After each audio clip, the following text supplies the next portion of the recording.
Kaum muslimin rahimakumullah, kita lanjutkan konfirmasi masalah pahala. Yang kedua, kata yang sering diterjemahkan pahala, yang kedua adalah kata sawabun.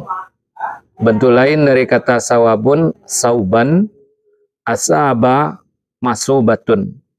Yang arti sesungguhnya dari kata sauban, masubatun atau asaba yang berasal dari kata sawaba itu berarti konsekuensi, buah, hasil atau akibat dari satu pekerjaan. Dia bisa bermakna positif, yaitu berbentuk nikmat, dan dia juga bisa berarti negatif dalam bentuk siksaan atau azab sesuai dengan kesalahan yang dilakukan. Inilah yang diterjemahkan pahala selama ini tidak pernah dikasih tahu pada kita. Maka berbagai macam kesalahan dalam amal, mengirim-ngirim pahala, mengumpul-ngumpul pahala, ya, padahal tidak tahu apa itu pahala, ini adalah bentuk pembodohan massal bagi umat Islam. Kata sawabun itu dapat dilihat di dalam surat yang ketiga Ali Imran ayat 145 sampai 148. Di mana di situ disebutkan wa may yurid sawabad dunya nu'tihi minha wa may yurid sawabal akhirah nu'tihi minha. Siapa yang ingin hasil dari pekerjaan yang baik di dunia, dikasih di dunia. Dan siapa yang ingin di akhirat, dikasih di akhirat.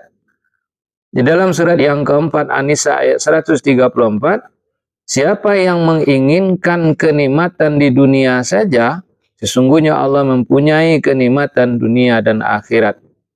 Nah, ini dipakai adalah kata sawaba. Muslimin rahimakumullah. Yang kedua dalam bentuk asaba. Asaba itu adalah bentuk verbal dari kata sawaba yang juga berarti akibat, buah, hasil, konsekuensi dari suatu pekerjaan. Di dalam surat yang ketiga Ali Imran ayat 153, di dalam peristiwa perang Uhud, ketika kaum muslimin tidak mengiyakan apa yang dikatakan oleh Rasulullah, sehingga mereka mengalami pengorbanan jiwa yang banyak mati di antara para sahabat dan kekalahan sampai Rasul pun terluka ketika itu. Maka inilah pahala dari pengingkaran mereka kepada perintah Rasul. Itu dikatakan dengan asaba. Sementara kata asaba yang lain, nah, malah diterjemahkan pahala seperti di dalam surat yang kelima Al-Ma'idah ayat 85. Orang-orang yang menunggu kedatangan Al-Quran dari ahli kitab, terutama dari ulama Nasrani, mereka beriman kepada Al-Quran, maka Allah janjikan buah dari keimanan mereka itu surga. Itu dengan kata asaba.